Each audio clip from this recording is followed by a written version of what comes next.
Pluton en Capricorne, The Transit, un transit qui n'a épargné personne, qui a commencé en 2008, qui s'achève le 20 ou le 19 novembre 2024. 16 ans, si mes calculs sont bons, je suis nul en maths, 16 ans de labourage total de nos structures, qu'elles soient individuelles, personnelles comme sociétales, parce que s'il y a bien un signe qui nous parle de société, c'est le Capricorne, de politique avec Pluton, hein, tout ce qui commence par P, Pluton, hein, la plutocratie, le pouvoir, la politique. Il y a toujours un effet révélateur, Pluton. Hein, là où il passe, il remonte à la surface de la conscience, collective et individuelle, tout ce qui est gangréné, pervers de ce signe-là. Pour vous faire un petit récap, pour déjà symboliquement vous vous connectiez à ça, Pluton en balance, c'était le début des divorces, notamment. Pluton en scorpion, l'arrivée du sida. Pluton en sagittaire, le terrorisme, hein, l'extérieur, tout ce qui est religion, dogmatisme religieux qui vient tuer sur un autre territoire. Et là, nous sortons de Pluton Capricorne, on peut avoir une vision d'ensemble. Donc, je vous ai fait une petite vidéo album souvenir du transit de Pluton Capricorne. J'ai pris vraiment des événements phares auxquels j'ai eu accès du point de vue de la France. Donc oui, n'hésitez pas en commentaire à, à étayer mes propos incroyables. Voilà, cette déconstruction, cette chute au niveau des politiques, hein, Pluton, c'est tout ce qui commence par un P, les politiques, le pouvoir, la peur, dans le Capricorne, nos sociétés, les gouvernements, l'histoire avec un H majuscule. Le transit de Pluton en Capricorne a accueilli 2020 et donc la triple conjonction en Capricorne. Et c'est quand même incroyable, je trouve, que ces grandes planètes qui sont Jupiter, Saturne, Pluton se sont rejoints en Capricorne en 2020, 2 fois 20, 2 fois le jugement, un réveil mondial sans pareil. Quand Mars s'est mis à transiter cette triple conjonction, ben, ça a été le confinement. Et il y a un goût de ce n'est plus comme avant. Il y a une chute de ce qui a existé, de ce qui a été, qu'est-ce qui n'a plus lieu d'être dans nos rouages intérieurs, nos fondations essentielles, notre histoire personnelle, ok, mais aussi au niveau mondial. Et dans mes petites recherches, ce qui m'a le plus impressionné, c'est que le transit de Pluton en Capricorne n'a absolument pas été anodin pour les États-Unis et leur histoire. Ils ont au natal Pluton en Capricorne, donc ils ont vécu un retour de Pluton. Personne d'incarné vit un retour de Pluton, puisque c'est tous les 248 ans qui fait le tour. C'est qu'encore aujourd'hui, les nouvelles au niveau mondial nous mettent les États-Unis au centre de l'actualité. Et quand on voit les relations entre la Russie et les États-Unis, d'ailleurs la Russie qui vit quelque chose d'absolument pas anodin aussi au niveau de son thème et au niveau de Pout-Pout. Je suis obligée de parler comme ça sur YouTube pour éviter d'avoir les oreilles qui sifflent après. Mais quand on voit que Pout-Pout déclare couper les vivres aux États-Unis, les États-Unis qui sont du signe du cancer, hein, l'alimentation, l'agroalimentaire, ils se sont complètement construits là-dessus. Ils ont Pluton au natal en Capricorne et Pluton est revenu là où il est au natal des États-Unis. Donc ça se voit. Et les États-Unis vivent la fin, la chute, la déconstruction de toute leur fondation, de ce sur quoi leur histoire a été écrite. Et mieux que personne, aujourd'hui, on voit bien que quand on pense aux États-Unis, oui, il y a leur aura, il y a la grande puissance, etc. Mais on parle des Indiens. On parle de sur quoi et comment ils se sont construits. Avec tout ce côté révélateur plutonien de mais rappelle-toi que les bases, elles sont pas très glamour, elles sont pas très jolies, mais Pluton, par cette réminiscence des ombres, nous invite toujours à les transcender pour réécrire en Capricorne une autre histoire, pour renaître de nos cendres. Donc les États-Unis ne seront plus ce qu'ils ont été, et ça va mettre du temps à ce que vraiment ça tombe dans les bouquins d'histoire à l'école, hein, bien sûr, il y a toujours un temps de décalage, mais on le voit bien, on le sent bien, mais ils ont entre leurs mains le pouvoir de renaître de leurs cendres, de réécrire l'histoire, d'accepter ce deuil de leur aura, de l'égrégore, de ce qu'ils ont été, pour mettre toute leur énergie dans la lumière de ce qu'ils vont devenir. Vont-ils le faire? Je n'en sais rien. Je pense que je vais vous mettre ma fameuse vidéo rétrospective de ce qui s'est passé avec Pluton en Capricorne, tout du moins ce que j'ai relié à la symbolique du transit de Pluton en Capricorne. Et puis je vous partagerai un petit texte que j'ai écrit en hommage à ce Pluton en Capricorne.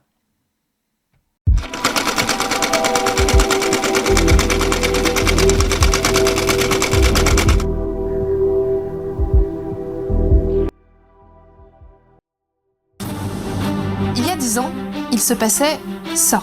The subprime crisis. Subprime crisis. Subprime. The subprime. Subprime. The stock market is now down 21%. Because we're now down 43%. There's Apple's under pressure.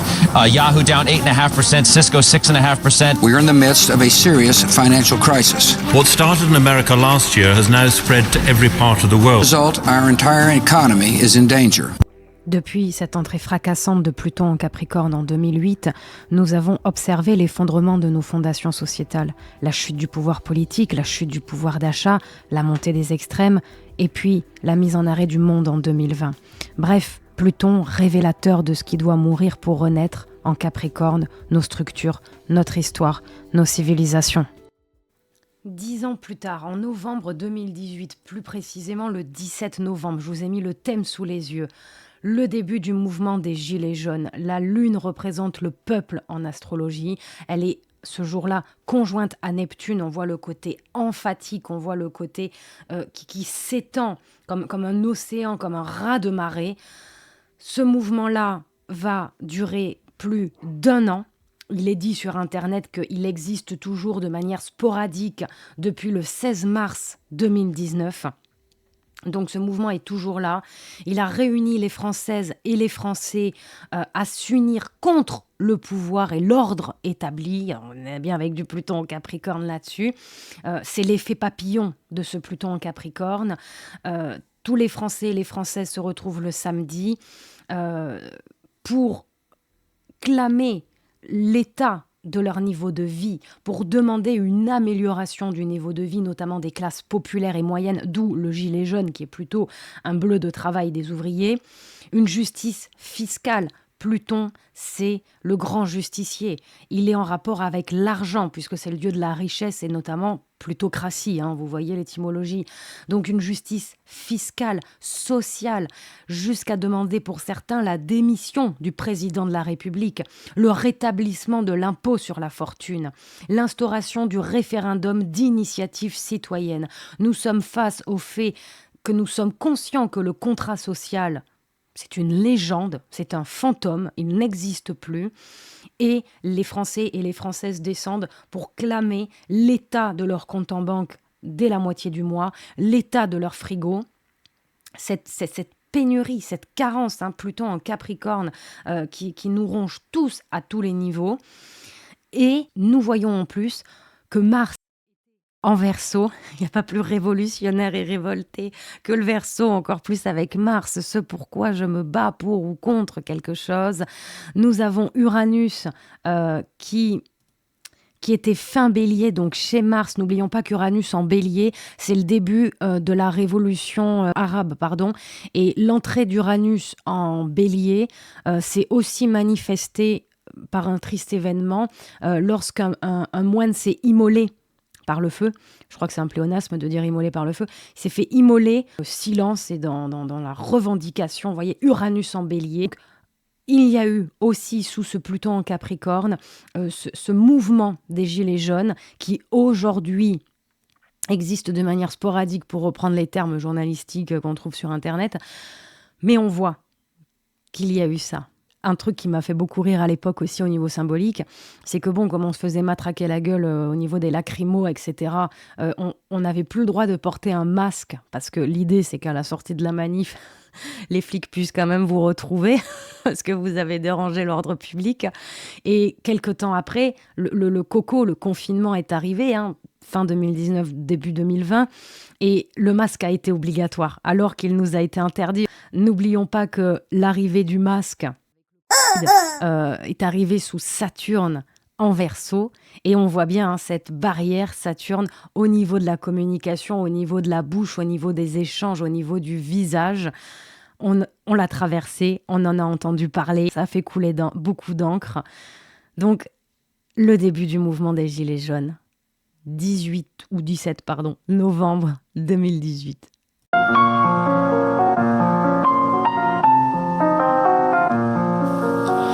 rage du peuple, je la vois tous les samedis. On n'a plus un franc, plus de quoi remplir un caddie.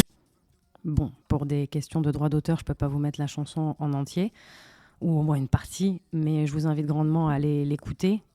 Ses lyrics, son flow, sa poésie collent totalement avec le transit de Pluton en Capricorne, et je dois dire qu'il a été d'un grand soutien dans cette période pas du tout reluisante, bourrée de violence, où les jours se répétaient, où les samedis se répétaient et où très peu de choses avançaient. Il a pu être d'un grand soutien pour beaucoup de gilets jaunes, donc je lui fais sa promo. Et puis vient 2020, la triple conjonction en Capricorne, le confinement, un virus déclaré pandémique. André Barbeau, un astrologue qui nous manque aujourd'hui beaucoup, avait prédit cette pandémie, avait prédit ce virus. Et nous voici donc aux derniers instants, aux dernières années de Pluton en Capricorne. Le monde est à l'arrêt. Jupiter, Saturne et Pluton se retrouvent au même degré du Capricorne, histoire de mettre le monde sur pause et de nous demander qu'est-ce qui est essentiel pour nous. Peut-être que dans cette vitesse métro-boulot-dodo-caveau qui est contre nature, nous avons laissé des choses de côté qui faisaient de nous qui nous sommes, un second souffle qui nous permet de nous reconstruire, de retoucher à l'essentiel. Chaque pays l'a vécu de manière différente, avec plus ou moins de censure, de limitation au niveau des déplacements, etc. On voit que les politiques essayent de gérer, de contrôler les flux des habitants, mais Pluton, on ne le contrôle pas. Nous sommes en guerre.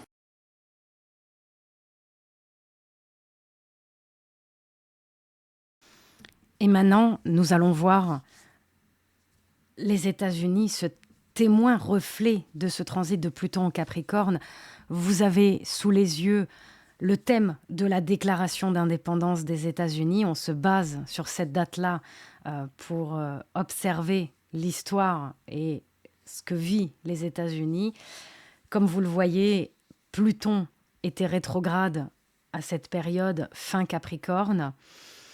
Et nous avons un Soleil, Mercure, Jupiter, Vénus en Cancer, mais surtout un Soleil en maison 8 à 13 degrés des Cancers et un Pluton à 27 degrés des Capricornes. Donc ça, c'est le thème des États-Unis. Et on voit bien que du coup, Pluton, en 2020, et plus particulièrement maintenant, alors qu'il est au sortir de ce signe au dernier degré du Capricorne, il revient vers ce 27e degré du Capricorne. Et ce qui est hyper intéressant, c'est que l'entrée de Pluton en Capricorne en 2008 a été en écho à la crise de Wall Street. Et pendant la crise de Wall Street, je vous mets à l'écran du coup juste voilà la date, 1929. Eh bien, justement, je vais vous le mettre à l'écran. Voilà, désolé pour ce méli-mélo. 1929, vous l'avez à l'écran. Hop, ici, 1929. Nous avions Pluton en Cancer à 19 degrés. Donc en fait, Pluton, en 1929, il y a eu le crash de Wall Street aux States, était opposé au Soleil des États-Unis. Et 2020, Pluton revient là où il est dans le thème des États-Unis. Donc voyez à quel point c'est bien foutu quand même. Nous sommes maintenant en 2021. Les États-Unis sont en train de vivre leur retour plutonien et Trump tente un truc. Le 6 janvier dernier, Donald Trump incitait ses partisans à prendre d'assaut le symbole le plus sacré de la démocratie américaine. Des élections contestées, une nation divisée, une Amérique fracturée. Pour la première fois, voici le récit saisissant du déroulement de cette journée de violence par ceux qui l'ont vécu. C'étaient des fanatiques, motivés et coordonnés. On a soutenu notre président. We love you. You're very special. C'était complètement dingue. Prise du Capitole, la chute de Trump.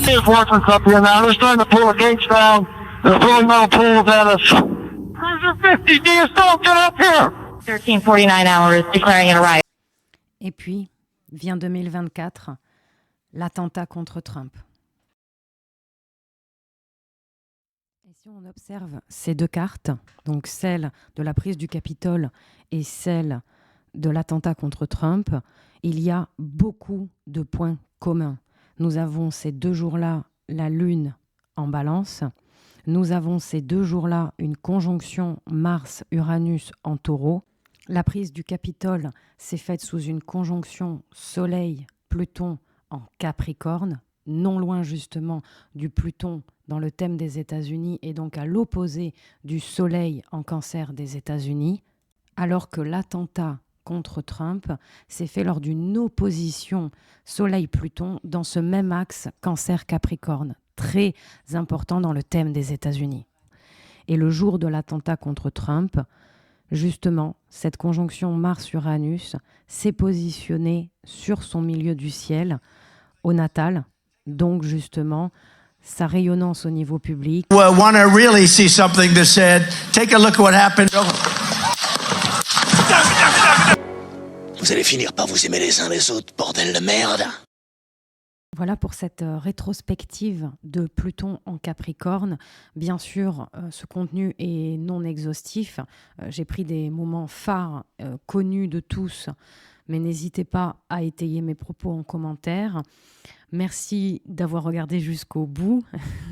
Ce contenu n'a pas pour intention de vous faire peur, de ramener de l'anxiété. Juste regardez au niveau symbolique comment peuvent se manifester les choses. L'histoire est toujours source d'inspiration pour comprendre ce qui est à venir. C'est comme ça que fonctionne l'astrologie au niveau prédiction, entre guillemets, mondiale. Donc, nous allons voir bientôt Pluton en Verseau et je vous prépare une vidéo là-dessus. On se retrouve tout bientôt là-haut, les vaillants. Bis cosmique sur vos tronches.